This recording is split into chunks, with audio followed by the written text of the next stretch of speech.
Hello friends, সবাইকে আসসালামু আলাইকুম। আশা করছি সবাই ভালো আছেন। আমিও তো ভীষণ ভালো আছি, ভালো থাকাটাই আমার কাজ। আজকে হঠাৎ করে নতুন একটা কন্টেন্ট আপনাদের সাথে শেয়ার করছি। এটা আমার খুব একটা ইচ্ছা ছিল না, কারণ অনেকের কাছে এটা অপছন্দের হতে পারে, কারণ আমি খুব একটা কাছে থেকে দেখাতে পারছি না কিভাবে মধু সংগ্রহ করা হয়, যারা মধু সংগ্রহ করে মূলত।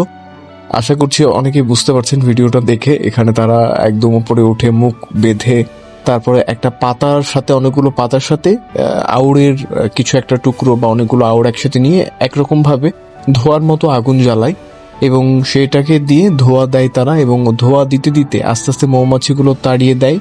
তারপরে হচ্ছে এভাবে মধু সংগ্রহ করে। তো আমি নিচে দেখছিলাম যে উনি কেটে কেটে ফেলছিল।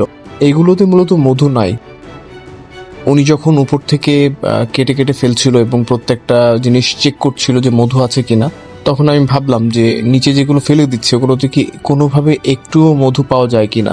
তো আমি আবার হাতে নিয়ে কাছাকাছি দেখলাম, কিন্তু এগুলো তো আসলে মধু না, এগুলো মোমের মধ্যে একদম একদম মোমের মতো, এগুলোকে মোমই বলা হয়।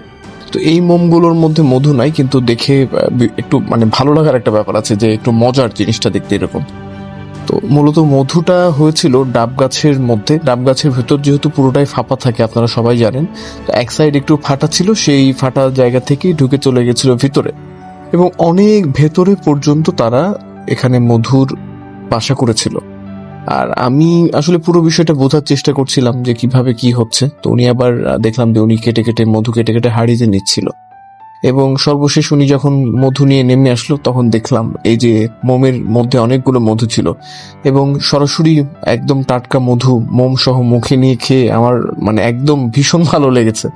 তো যাই হোক ফ্রেন্ডস, আপনাদের সাথে এমন কিছু ঘটে থাকলে বা আপনারা এমন কিছু দেখে থাকলে সেটা কমেন্ট করে জানাবেন। আর এই মধুর দাম নাকি 2000 টাকা কেজি সর্বনিম্ন। এই তো, টাটা।